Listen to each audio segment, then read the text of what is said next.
मित्रों नमस्कार। आज फिर बहुत दिनों बाद उपस्थित हूँ केसरिया संवाद को लेकर। केसरिया संवाद में आज संवाद होगा खेल संवाद। इस समय पूरी दुनिया में बिहार का नाम चल रहा है। बिहार का नाम चल रहा है क्योंकि बिहार को इस बार खेलो इंडिया की मेजबानी करने का मौका मिला।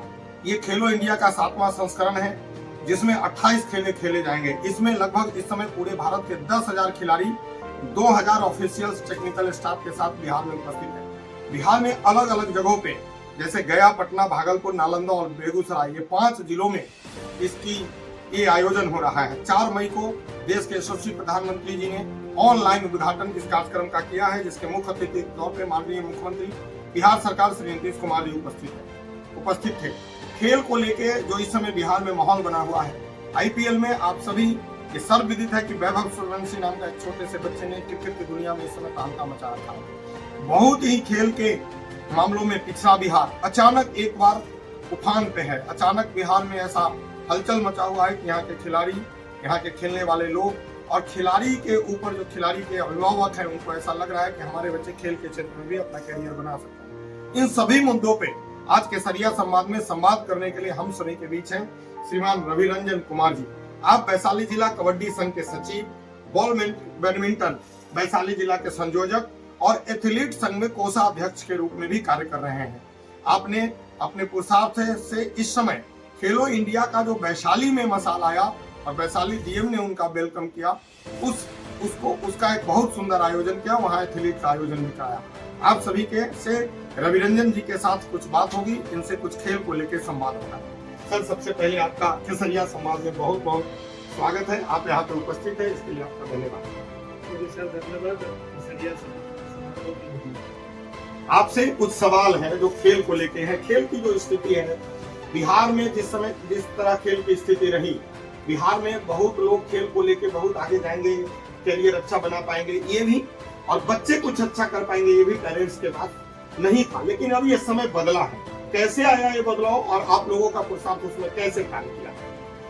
ये सब पहले हम लोग इस कार्यक्रम जो खेल पूरे जो अभी जिला में चल रही है, ये हम लोग 20-25 सालों से बहुत छोटे से जो हम 8 क्लास में जब पढ़ते थे उस समय से ही हम तो अपने स्पोर्ट्समैन थे और उत्साह था कि स्पोर्ट्स में ही कुछ करके दिखाना है। एक्चुअली हुआ क्या कि स्पोर्ट्स पहले बहुत बैक था अपने बिहार से, इस जिले से स्पोर्ट्स खत्म हो चुका था। लेकिन धीरे धीरे हम लोग अपने बलबूते, आप लोग जैसे सहयोगी, पिछले भैया हो गया, भाई साहब हो गया, जितने भी विनोद सिंह सम्राट, जितने भी शहर के लगभग जिले के जितने भी गण्यमान व्यक्ति लोग कि जोड़े हम इस स्पोर्ट्स में। और स्पोर्ट्स को जोड़ने से हुआ क्या कि धीरे धीरे जितने भी आप जैसे स्कूल के बच्चे लोग को भी जोड़े, छोटे छोटे बच्चे लोग को भी जोड़े, बच्चियां को जोड़े, उससे धीरे धीरे पहले तो बहुत कठिनाइयाँ होती थी स्पोर्ट्स में। बच्ची लोग को बाहर आना भी बहुत, मैदान में उतरना बहुत कठिनाइयाँ होती थी। लेकिन धीरे धीरे हम लोग स्पोर्ट्स को बढ़ते गए और सरकार का योगदान उसमें रुचि बढ़ते गए।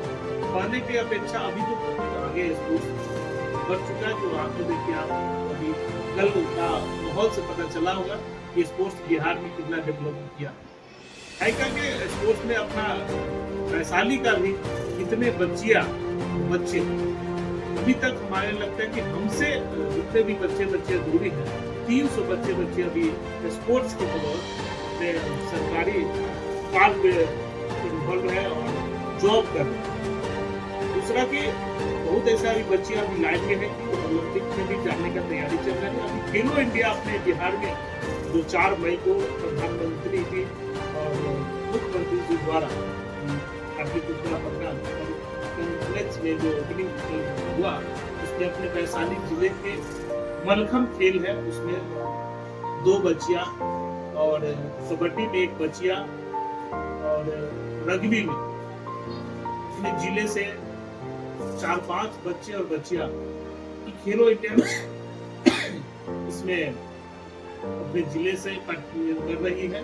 और देखना है कि आगे वो जो 5 बच्ची है हम लोग पर, वो मेडल लाके बिहार को गठन करेंगे और जिला को भी नाम रोशन करेंगे।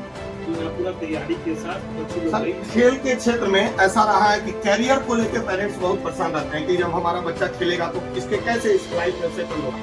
अभी आपने कहा कि खेल के माध्यम से 300 बच्चे सरकारी जॉब में और अलग अलग जगहों पे कार्यरत है। ये वाकई बहुत बड़ा आंकड़ा है और ये सुखद मैसेज है खिलाड़ियों के लिए, उनके माता पिता के लिए। तो आपका इसमें जैसे खेल के क्षेत्र में खिलाड़ियों का कैरियर कैसे बनेगा और उनके जो खेल खेलने वाले जो बच्चे हैं जो खेलते हैं उनके माता पिता के लिए क्या संदेश रहेगा? देखिए, माता पिता के लिए बच्चा पर विश्वास दिखाना होगा, पढ़ाई भी करना है, खेलना भी, दोनों काम जरूरी है। खेलना इसलिए कि अभी जो खेलो इंडिया अभी चल रही है उसमें अभी बिहार सरकार घोषणा की है कि मेडल लाओ और नौकरी पाओ। उसमें कितने बच्चे अभी और कितने बच्चियां अभी मेडल लाई है और डायरेक्ट नौकरी, इतना कि डीएसपी रैंक तक बच्चे और बच्चियां को ज्वाइनिंग लेटर डायरेक्ट हाथों हाथ 29 अगस्त को जो खेल दिवस के दिन वो हाथों हाथ ज्वाइनिंग लेटर डीएसपी रैंक तक पोस्ट तक माननीय मुख्यमंत्री द्वारा डायरेक्ट ज्वाइनिंग लेटर मिला। और इसी साल डायरेक्ट हम लोग को अगर खेलो इंडिया बहुत बच्चे और बच्चियों को करोड़ों रुपया का सम्मानित भी किया।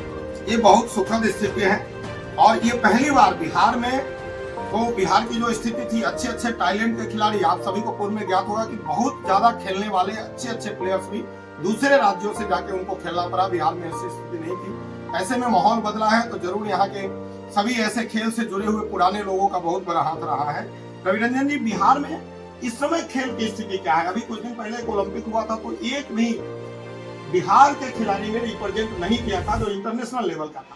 इस समय बिहार को आप कैसे देखते हैं खेल के क्षेत्र में और इस समय बिहार की स्थिति क्या है?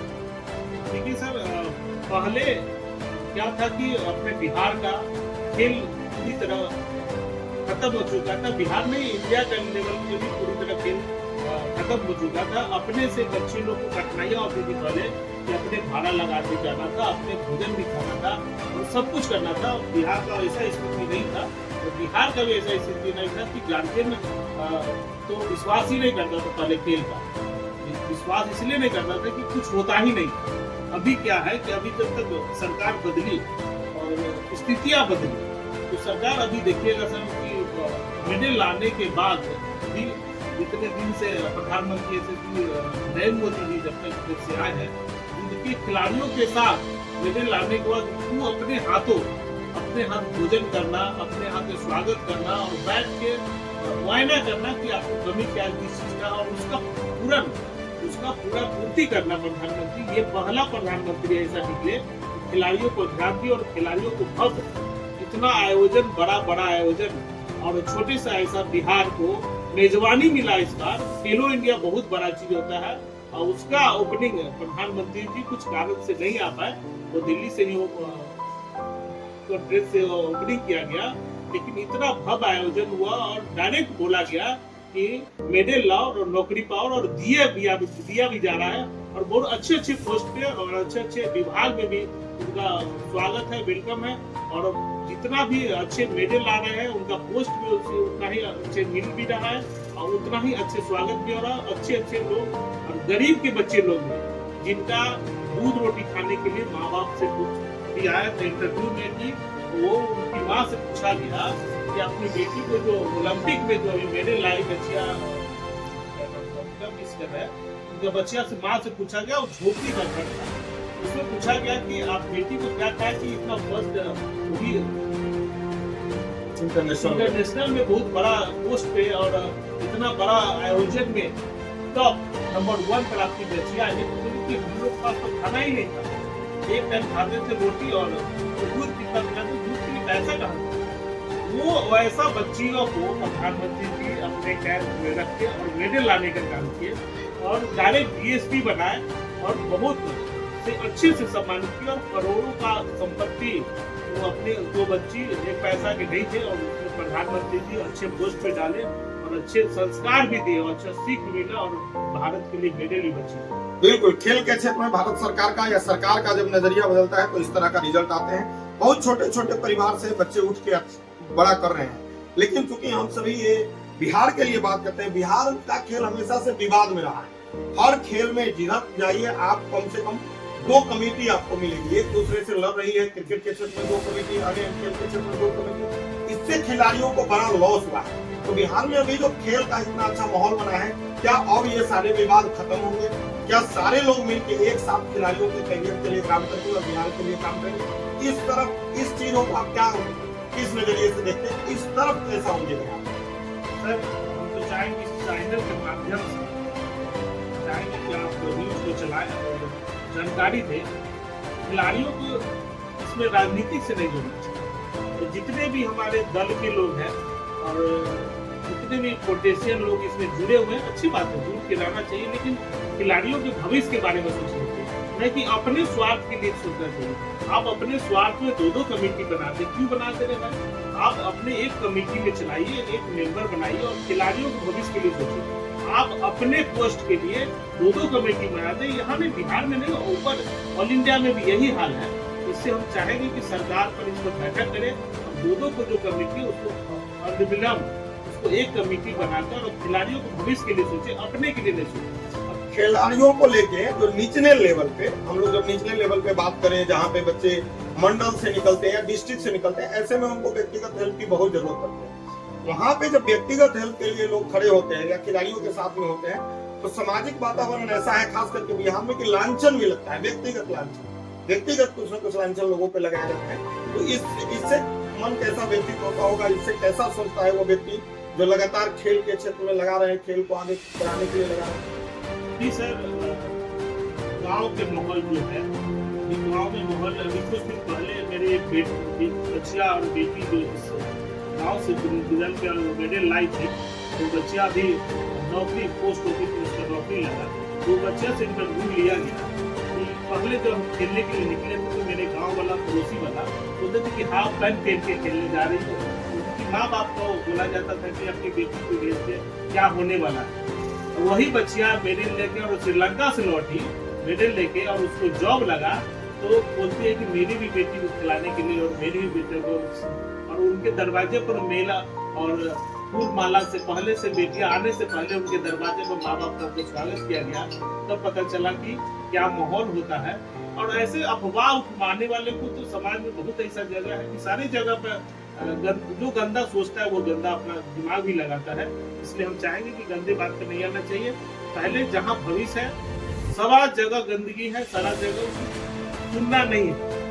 अपना जो आत्मा कर रहा है आप देख रहे हैं, आप खेलो इंडिया देखिए, कितना अरबों रुपया का संपत्ति और कितना भव्य आयोजन हुआ है।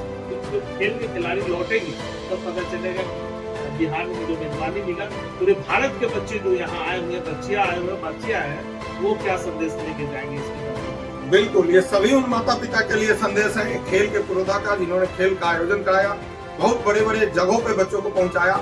अभी इन्होंने एक बच्चे का नाम लिया जो श्रीलंका खेल के आई, भारत को रिप्रेजेंट करके आई। तो उन सभी माता पिता को ये समझना चाहिए कि जो बच्चे खेल रहे हैं उनको खेलने दिया जाए, उनको प्रोत्साहित करें, उनको पीछे न। खेलेगा इंडिया, खेलेगा बिहार तो ही बढ़ेगा बिहार, खेलेगा बिहार तो खिलेगा बिहार। निश्चित अपने उन मुद्दे को खेलने दे, आगे बढ़ने दे।